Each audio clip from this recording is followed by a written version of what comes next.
మెదక్ జిల్లా శివంపేట మండల పరిధిలోని పిల్లుట్ల గ్రామంలో జిల్లా పరిషత్ హైస్కూల్ విద్యార్థులకు పిల్లుట్ల గ్రామ కాంగ్రెస్ పార్టీ అధ్యక్షులు రాఘవరెడ్డి తనయుడు చంద్రశేఖర్ రెడ్డి తన సొంత డబ్బులతో 6వ తరగతి నుండి 10వ తరగతి వరకు ఉన్న విద్యార్థులకు బూట్ల పంపిణీ కార్యక్రమం నిర్వహించారు. ఇటు కార్యక్రమానికి ముఖ్య అతిథులుగా నర్సాపూర్ నియోజకవర్గం కాంగ్రెస్ పార్టీ ఇన్ఛార్జ్ ఆవుల రాజిరెడ్డి విచ్చేసి ఆయన చేతుల మీదుగా విద్యార్థులకు బూట్లు పంపిణీ చేయడం జరిగింది. అనంతరం ఆవుల రాజిరెడ్డి మాట్లాడుతూ సేవా తత్వం అందరికీ రాదని, సేవ చేసే తత్వం కొందరికి ఉంటుందని, రాఘవరెడ్డి సేవలను తనయుడు అధిదారిలో నడుస్తూ సేవ చేయడం ఎంతో గర్వకారణమని చంద్రశేఖర్ రెడ్డిని అభినందిస్తూ శాలువతో ఘనంగా సన్మానించారు. అనంతరం చంద్రశేఖర్ రెడ్డి మాట్లాడుతూ నాకు నా తండ్రి చెప్పిన మాట ప్రకారం నా సంపదలో కొంత సేవలకు ఉపయోగిస్తానని తెలిపారు.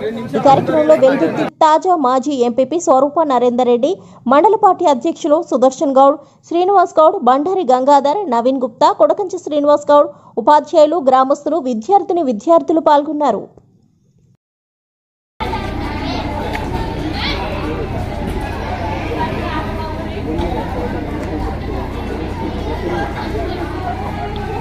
ఇప్పుడు పిల్లలకు స్కూల్ పిల్లలకు ఇవ్వడం ఒక పెద్ద గొప్పది, అది ఫ్రీ ఇచ్చింది కాదు, అది మాకు గొప్పతనం. అది ఇప్పుడు ప్రతి ఊళ్ళో ప్రతి దగ్గర తల్లిదండ్రులు ఉంటారు, అందరూ అంటే దానం చేయమని అనరు, వచ్చిన అమౌంట్ను జేబు పెట్టుకొని చెప్తారు తల్లిదండ్రులు అయినా సరే.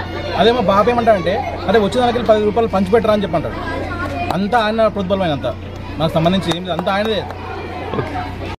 సింప్లిసిటీ అంటే చాలా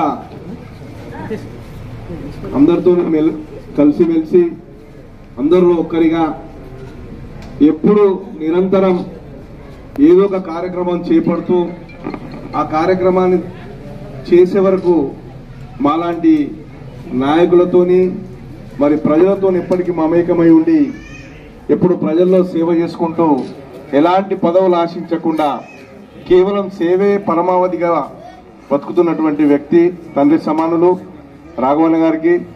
మరియు పిల్లల నడవడిక అనేది తల్లిదండ్రుల మీద ఉంటుందనడానికి ప్రత్యక్ష నిదర్శనం రాఘవన్న. ఈరోజు ఆయన ఏవైతే విలువలు తన కుటుంబానికి ఇచ్చిండో ఆ విలువలను గౌరవిస్తూ మరియు ఈరోజు ఒక మంచి పౌరునిగా చంద్రశేఖర్ రెడ్డి గారు తన గ్రామానికి ఎన్నో రకాలుగా, నాకు గతంలో నేను ఆంజనేయ స్వామి టెంపుల్ దగ్గరకు వచ్చినప్పుడు కూడా ఆయన సేవా కార్యక్రమాలు చూసిన, మరి గ్రామంలో ఇతరత్ర సేవా కార్యక్రమంతో పాటు ఈరోజు ఒక మంచి కారణం ముఖ్యంగా